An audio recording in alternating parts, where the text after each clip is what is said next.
everyone, Sabrina here from Scrappy Tales Crafts, and today I'll be showing you the first 5 cards that I created with the Hero Arts August 2019 card kit. This kit was medieval times / royalty themed, so there was a wizard, a king and queen, a dragon, and a whole bunch of other images. You obviously got the coordinating dies, you got a castle fancy die. The kit also came with these 3 metallic paints in red, purple, and gold. And these paints dry back to be a really pretty shimmery metallic, obviously. And I did use these 3 paints to color in all of my stamped images. You also got these sequins that kind of look like dragon scales.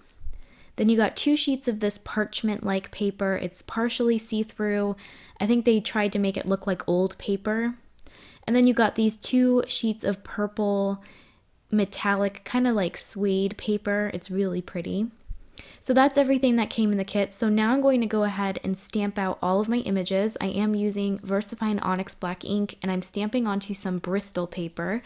I figured this paper would be good since the paints are almost like watercolor. They're very runny, and I was surprised by how opaque they are. I thought they would be somewhat translucent. But if you don't use any water on them, they're pretty much completely opaque. So I did decide to clear heat emboss all of my images. This just helps me to keep the paint inside the stamped image. I will be using the coordinating dies, so I wanted there to be a white border on all of these images. For all of the images, I am coloring them with the metallic paints that came in the kit. And I actually mix the colors to try to get some more. So you'll see that with the horse, I'm going to mix the purple and the gold to get a brown color. And for all of my knights, I decided to color them in 2 colors, kind of like the medieval times restaurant. So I either did purple and yellow, red and purple, or red and yellow. Pretty simple coloring. I'm not doing any shading because I'm not great at watercoloring, or I guess metallic coloring in this instance. But I am using some water because I am using a water brush, so you can dilute these paints, but they are very rich and dark. And here I decided to mix in some gold with the purple, and that is how I'm coloring this horse brown.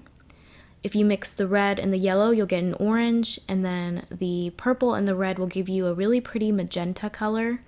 So you can do a lot with 3 colors, and I kind of enjoyed having a limited color palette because sometimes it can be very overwhelming trying to pick out colors that coordinate. And this way, I kind of challenged myself just to use the 3 colors, and I'm really happy that I did. I do like these paints. Like I said, they dry back to be a really pretty metallic. So in the light, you can see the images shine. For this little unicorn, I wanted it to be a very light pink, so I'm using the purple and the red color to create that magenta, and I'm using a lot of water to create the body of the unicorn. And for the mane and the tail, I am using the magenta without the water, so it's slightly darker. And I really love how this unicorn turned out. I'm taking a gold sparkle pen, and I'm adding some dots to its neck and its butt. And now I'm going to work on the wizard. I'm going to just use the purple paint. And I like to stamp out all of my images before I start creating my cards. I find that it's faster for me, and I don't have to stop, stamp, color, and die cut. I can just have a whole bunch of images to work with and just kind of pick and choose the ones I want. So for most of the images, I only stamped them 2 or 3 times, but for the dragon, I stamped it 5 times. Since pretty much all of the characters are kind of slaying the dragon, I figured I would need more of those. So I went ahead and stamped 5 of them. And I think I only ended up using 4. So most of the time I do have some leftovers, but I always stamp more than I think I need just in case. And I'd rather have leftovers than not enough. So for this dragon, I'm going to color it primarily red, but on its belly I added some yellow. And like I said earlier, these paints are surprisingly opaque, so if you go over a dark color with a light color, it will sit on top of the dark color, which I liked. For his wing, I mixed the red and yellow and created an orange. And for his spikes, I'm just going to color them in that gold. And here is everything colored and die cut. I didn't show you all the coloring, but I figured you got the idea. I just used the 3 metallic paints, so it was pretty simple. I didn't do any shading at all. All right, and so for the tents and those little flags, I didn't want to color them in with the watercolor because I just wasn't confident in getting a smooth coverage on such a large area, so I decided to die cut them from different colors of cardstock, and I'm going to just stamp them kind of like paper piecing. So for the flag, I stamped it in yellow, and then for the tent, I decided to do a red and purple tent.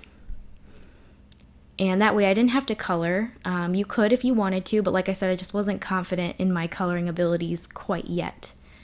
So I'm going to do that for the tents and then the little flags. I decided to stick with the colors of the paints that came in the kit, so yellow, purple, and red. I also did a few black gold embossed flags. All right, so now we can start creating card number 1. I'm going to take a curtained stamp from my stash. This is from Art Impressions, and I'm going to stamp it with some VersaFine ink onto this purple suede paper. It also came with a top for the curtain. I decided to clear heat emboss my curtains because I was stamping on some slick paper and I thought that the ink might smear. So I'm using the clear embossing powder to trap the black ink underneath to try to prevent any smearing. So off camera, I went ahead and die cut my curtains. And now I'm going to work on the card panel. I'm taking a black rectangle and I'm going to run it through a embossing folder that kind of looks like royal wallpaper, something that you might see in a castle. So that's kind of what I was going for. I'm going to create a floor using some pattern paper that kind of looks like tile. And I'm just going to cut a strip of that and I'm going to add that to the bottom. And then I wanted to have my king and queen sit inside of those purple curtains. So I'm just laying them out. And then I wanted to have a wizard and a joker entertaining the king and queen. At first I thought I might use the princess, but I just stuck with the wizard and the joker. So now I'm going to work on the sentiment. I chose "I sendeth thee royal greetings." I am stamping that onto a flag banner that I created just with some colored cardstock and black ink. For most of my 10 cards, I will use those flag banners. I think that's how they were intended to be used. So I will pop up my floor with some foam tape, and I'm going to attach my purple curtains with my art glitter glue, and I'll just attach that directly onto the black wallpaper.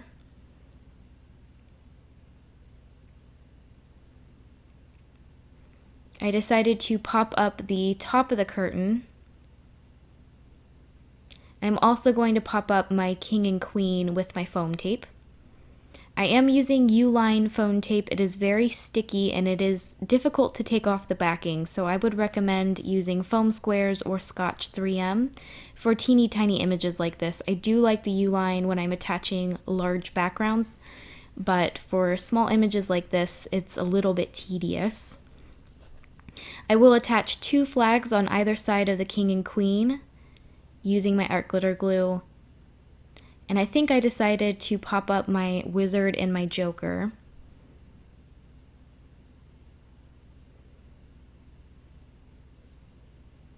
And I'm just going to pop them up to the sides of the floor, and then I'm going to adhere the sentiment directly in the center of them with my art glitter glue. So now I flip the whole panel over. I'm going to add some ATG tape and then adhere that onto my 110-pound white Nina card base, and that will complete card number 1. I'm pretty happy with it. I do like how those curtains turned out. Here's a close-up. For card 2, I'm going to do some die cutting. I'm first going to die cut this small stitch square from a strip of gray cardstock. I also die cut a few vines from this Cottage Cuts die, as well as some grass from a Lawn Fawn die. and then a few clouds from a memory box cloud die that I had in my stash. All of the extra supplies will be listed in my coordinating blog post as well as my video description. So here's everything die cut. I want to use all of these to create a Rapunzel-like scene. So I'm going to turn this gray strip of cardstock into a castle tower. And that square is acting as my window where I will place my princess inside of. I think this would look even better if you could create an arched window somehow. I didn't have a die for that, but I think you could do it with your scissors. I just left it as the square because I didn't want to start over, but I think that would look really pretty. So here you can kind of see the scene that I'm going for. I wanted to use that knight on his horse. I'm going to stamp You're My into that red flag banner, and I will attach it to his jousting stick. I don't know what that's called. And then I'm going to stamp Queen later on so that the sentiment makes sense.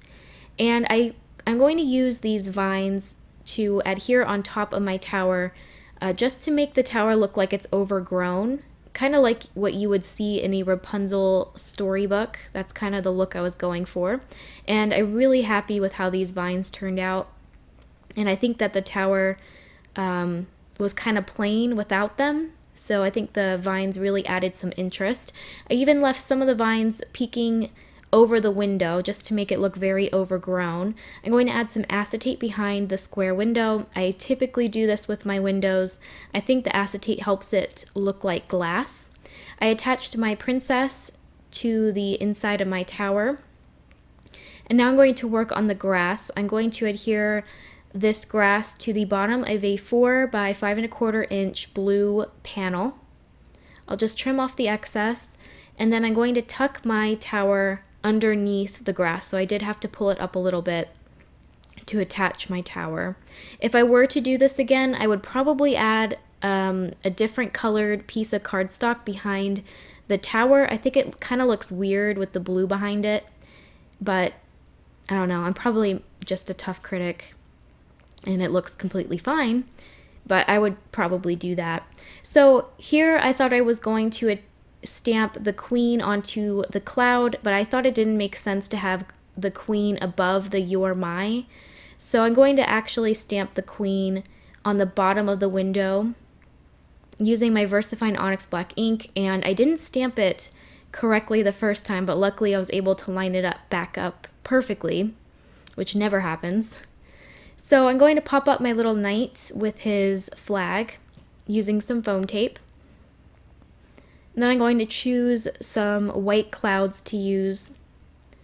You will see for these 10 cards, I use a lot of clouds. So before I started to create my 10 cards, I die cut a whole bunch of clouds in different colored pieces of cardstock.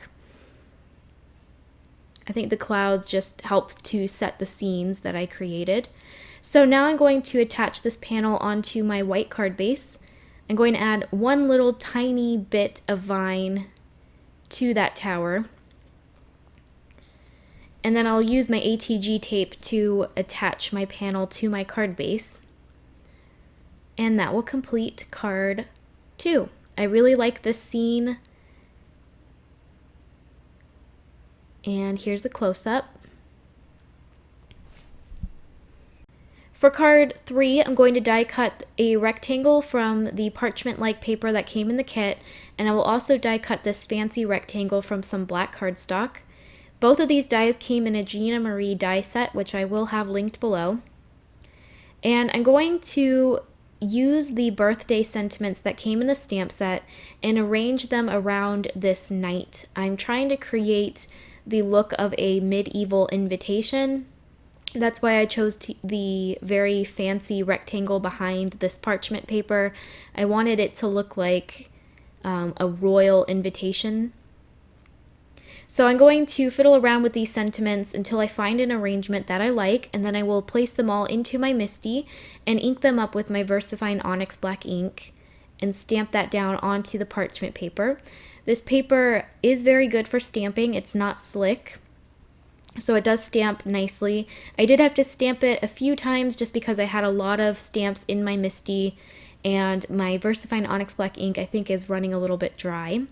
So after that was finished, I took it out of my MISTI, And then at first I thought I wanted just the black and white knight, which I think does look cool in its own way, but I did in the end decide to adhere a colored knight on top because I knew I was going to add purple underneath this fancy frame, and the knight has a lot of purple on him, so it kind of ties in. So to make this invitation look old, I'm going to add some vintage sepia versifying ink around the edges with a sponge dauber. And then I'll flip that over and then add some ATG tape behind it, and then adhere that onto my black fancy rectangle. And then I'm going to flip that over, and like I said earlier, I wanted to mat this behind some purple cardstock, so I'm going to use my art glitter glue to add teeny tiny dots of glue all around those intricate areas. And then for the center, I think I use my ATG tape. And I'll just add that to some purple cardstock, and then I'll use my scissors to trim off the excess.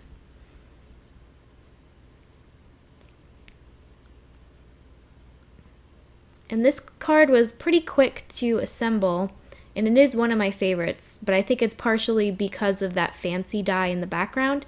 You could easily replace that with a stitched rectangle, but like I said, I wanted this to look like a royal invitation, so I decided to use that instead. So I'm going to flip that over and add some ATG tape to the back of that, and then attach it to my 100-pound black card base. And that will complete card number 3. I really like this one. For card 4, I'm going to do some ink blending. So I'm taking some Seedless Preserves Distress Oxide ink and a life-changing brush, and I'm going to add some color to the top 2/3 of this 4 by 5¼ inch white panel. This panel is 110-pound white Neenah cardstock. I do like this paper for ink blending. And Seedless Preserves is more of a pinky purple color, and I wanted a more true bluish purple color. So I'm going to add some Salty Ocean Distress Oxide ink over the Seedless Preserves, and that's going to give me that really pretty purple that I was looking for. Then I'll go back over that with the Seedless Preserves. And then for the very top of this, I'm going to add some black soot, and that is because I'm trying to create a night sky.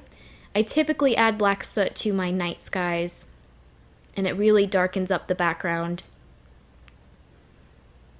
Alright, so my sky is finished, and now I'm going to create my scene. I die cut a few stitched hillsides out of some different shades of gray cardstock as well as some black cardstock. And then I also die cut that fancy castle die. And I'm going to add some yellow behind it so the windows look like they're lit up. So I'm going to take little bits of yellow and just attach those to the back of the castle. And I think this castle would be great for Halloween cards. So I'm just going to finish that up, and then I'm going to adhere the castle behind that black hill. And I decided to die cut them from different shades of gray just so that each one stood out. And it also added some interest. So I'm going to first attach my black hill in the very back with my art glitter glue, and then I'll attach my darker gray on top of that. I am offsetting the hills just so that they're not all the same. And then for this last gray hill, I'm going to pop it up with some foam tape.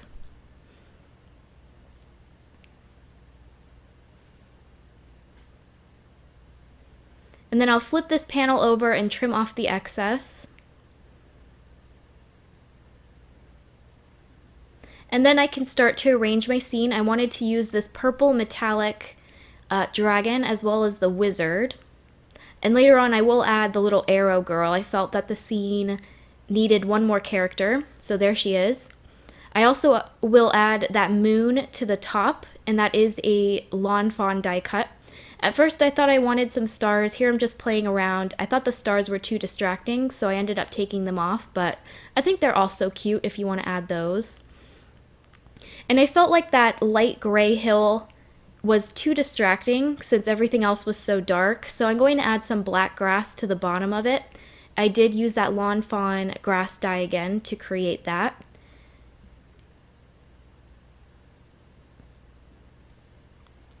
And I end up switching the wizard and the arrow girl. I thought the placement looked better like that. I will also attach a arrow that is going in the direction towards the dragon. And I think I did that off camera. I did attach all the characters with just my art glitter glue. And then what I did there was I took my white gel pen and I added some stars to the sky. I just created little dots with my white gel pen. And now I'm going to mat this panel behind some black cardstock. I am using my ATG tape. I'll flip over the black panel and attach that to my white 110-pound white Nina card base. But first I'm going to stamp the sentiment. I chose You Slay. I will stamp that with black VersaFine ink right over my castle. And that will complete my scene. I'm just going to attach it to my card base, and that will complete card number 4. I really like this card. I think it's the purple colors.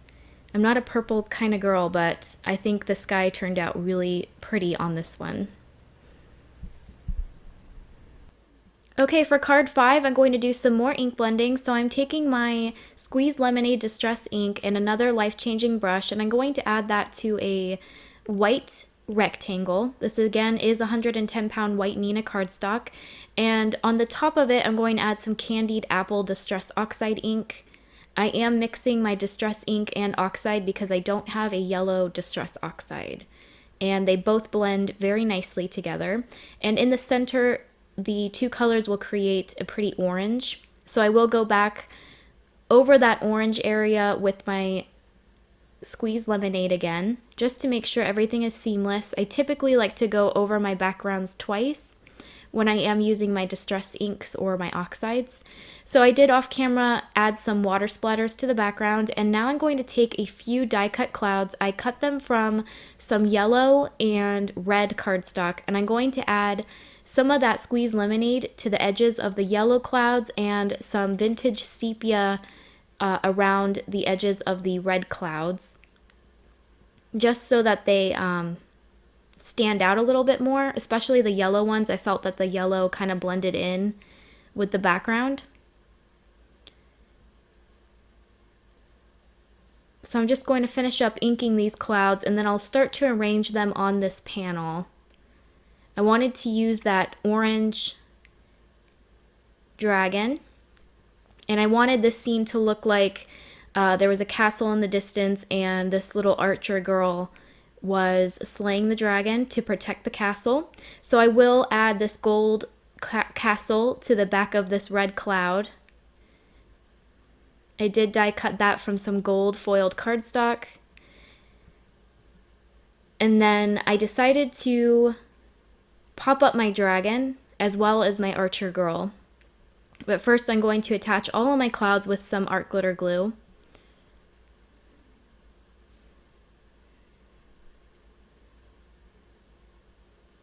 And then after those are all glued down, I will flip the panel over and trim off the excess.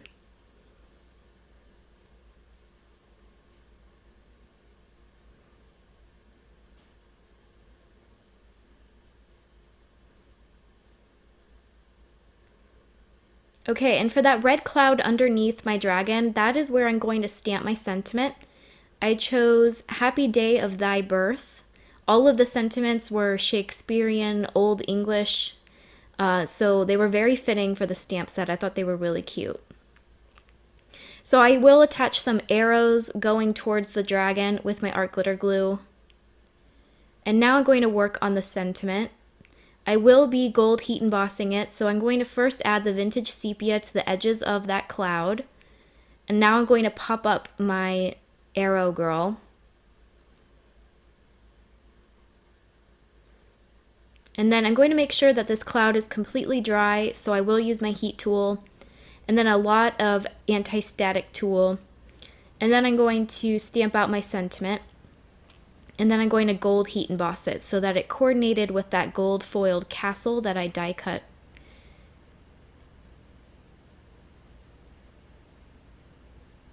Okay, after that's heat set, I'm going to just attach that with some art glitter glue. And then I do end up trimming down this panel. And then I will mat it behind some gold foiled cardstock. I'll just attach that with some ATG tape. And then I'll flip the gold panel over, add some ATG tape, and adhere it onto my 100-pound black card base.